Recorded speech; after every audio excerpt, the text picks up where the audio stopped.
फुरगल दिसोम रे चुआड़ हुलसया ठाव अनलिया मानतान गौरचंद्र मांडी पेड़ा दादा आदो बई साहाव दाड़ेयाक कना आलम मितanya चुआड़ बांग से बाम एमादिnya मन महत कुकर ताम नागाम भीत बेनाव में हाली हड़ियर सारी कथा लयते चेत चुआड़ से चुआड़ दो आदि लाजावान कथा कना आंजम जोंग हो आदिगान सिकिड़ाना लय जोंग हो आदिगान हिरखगे अटकारोआ तबे लयते दुख बानुआ आबो ले लेंगे नोआ भारत दिसोम फुरगल कातेत मोड़ेगेल बार सेरमा पारम लगिदो कना एन रेहो नोआ फुरगल दिसोम रेन मानमिया मोचारे फुरगल दिसोम रेन मानमिया नागाम साकाम रे चुआड़ कथा दो बांग हापिट काते फुरगल दिसोम रेन मानमिया अंतर रे सोना आखर ते ऑल मेना गिया नोआ दो आदि दुख रिना कथा तेहें खोना 200 सेरमा लाहा रिना कथा बांगमा 1798 खन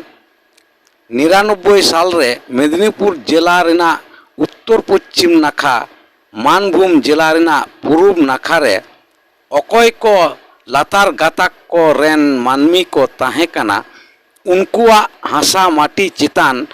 इंग्रेज सरकारा बाड़ी कमी होरा विरुद्ध रे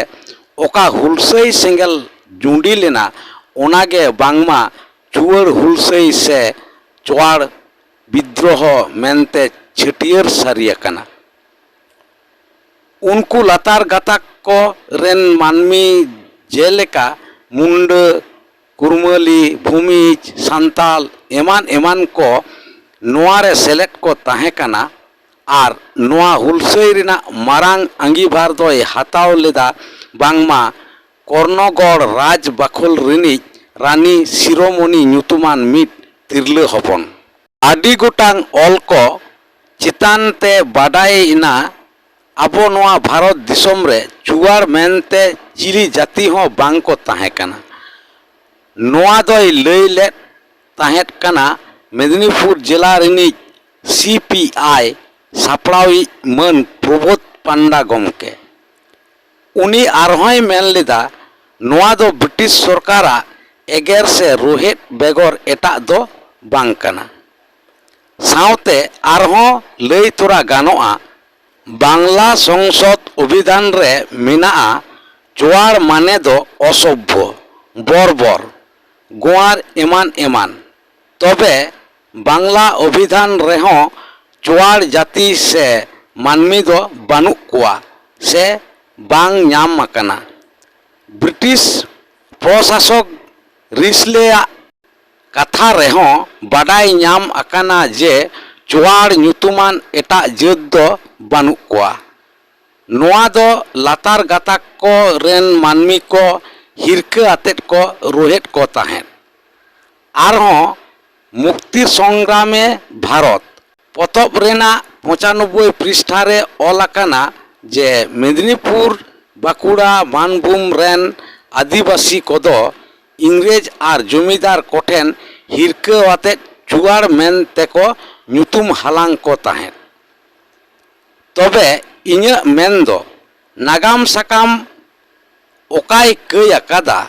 आबो नाहा फुरगल दिसोम रेन मानमी हुई काते रेहों की ओना बोन बातावा इंग्रेज को अकय को मेता को ताहेत असभ्य चुआड़ आबो फुरगल रिना मोड़ेगेल सेरमा पारम काते रेहों की ओना चुआड़ गेबोन मेना फुरगल रिना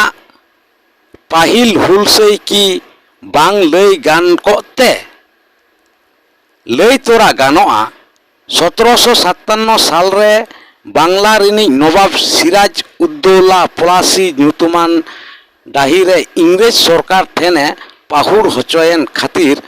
1760 साल रे मीर कासिम को नवाब केदेया मीर कासिम दो इंग्रेज सरकारा दाड़ेते नवाब माची ᱧᱟᱢ खातिर उनी दो रस्क जालाते मेदिनीपुर बर्धमान चट्टग्राम एमान एमान टोठा को बिन करते बानिज लगित ए दान आट कोआ। इंग्रेज सरकार दो नोआ को बेगर आरहों आयमा लेकान एलाका रे अकोया बानिज ऐदर नाम लगित 1765 साल रे मुघल सम्राट ठेन खन बांग्ला बिहार उड़ीसाय नाम जुटिक किदा देवानी मेनते। नोआ को एलाका देवानी नाम कते इंग्रेज सरकार दो उद्म इंडिया लेका आया मेनते गुनी भाबीते एतहब किदा। लई लेखान इंग्रेज को दो दमे को चेटरेया। ओनाते नोआ को नाम केट खान उनको दो बई बईते तुड़ी लेका खोना ताले लेका को रिका किदा। तबे आकोआ कुकुमु दो बांग मिछे लेना। सानाम पकार जखन आकोआ ऐदर रे हेज इना उन अक्तोगे नोआ एलाका रेन मानमिया जीवन डाहर रे जानुम झंटी जांगेइना। चिदा बांगमा सानाम मानमिया हासा जायगा रे आकोआ ओका ऐदर पाहिल खोज दारहाव हिजुक कान ताहेन ओनारे इंग्रेज सरकार आया नावा राय रीत बेनाव लगित ओका लेका कमी होराय हाताव लेदा। ओनागे नुकु लातार गाताक को रेन मानमी आकोआ जीवन डाहर रे बाड़ी ऑर्सोंग मोने कते ओका हुलसेई जुंडी लेना। ओनागे नितो चुवर विद्रोह मेनते छटियर अकाना। ओना हुलसेई दो एतहब लेना 1967 साल रे। ओना तायम ओना दो गोटा पाकार चारहो